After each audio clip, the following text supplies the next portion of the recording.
On these still unexplained drone sightings, let's bring in retired U.S. Army Colonel Joe Bacino. Joe, you were a spokesman for CENTCOM, right? I mean, if the military was somehow involved in flying these drones, shouldn't somebody come out and say so?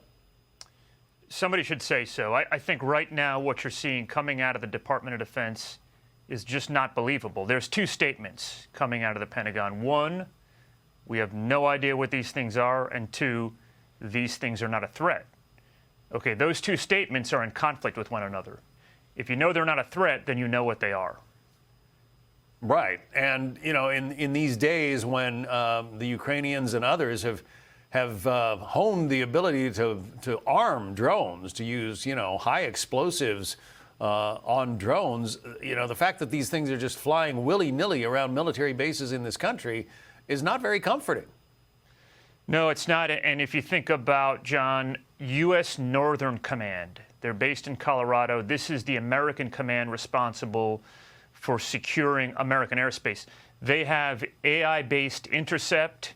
They have observation based on commercial satellites all over the country.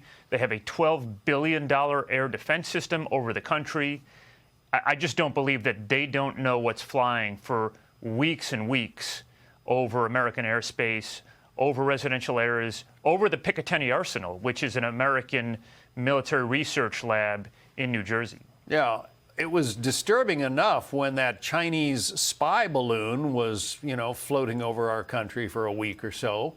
But these are even more sophisticated and probably more troublesome, just because, we heard one New Jersey senator say that New Jersey sent one of its choppers after the thing, and it turned off its lights and disappeared. That doesn't sound like it's operated by somebody friendly. Right. It's clear here that the Pentagon has some information, and I think maybe we just keep in mind here that this is the same Pentagon that back in January lied about the location and condition of the U.S. Secretary of Defense, that lied about the conditions on the ground in Ukraine, that lied about this Chinese spy balloon for about a week. So I think that we can't really be comfortable with the information we're receiving here.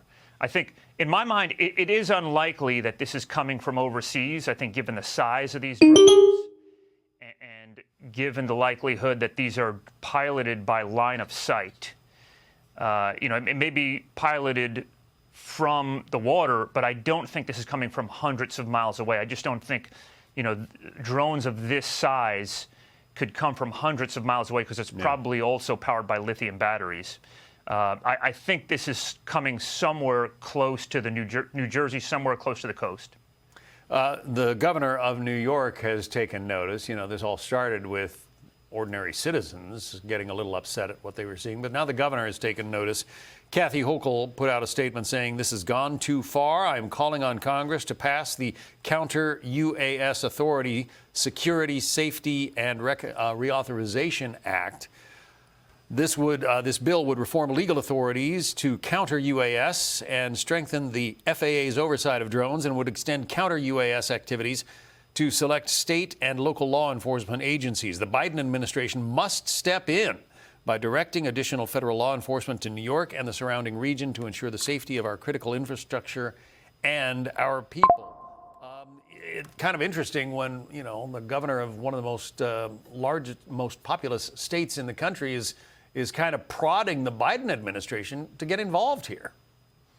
Right. Yeah, there's also things that we can do. We can jam these. We can bring these things down. We can use electronic means to jam these things. We can control the airspace. We can use electronic means via commercial satellites. We can use our AI-based targeting. So there's a range of options that we have here. And I just think we need to know why they're not being employed. Well, and you suggest that the Pentagon knows more than it's letting on. I really do. I really do.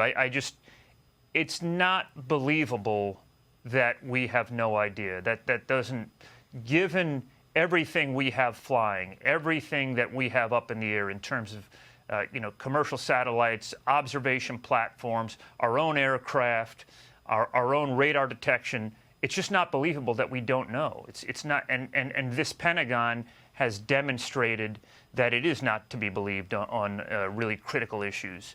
So I just think, you know, where there's an absence of information, where there's a void of information, I think conspiracy will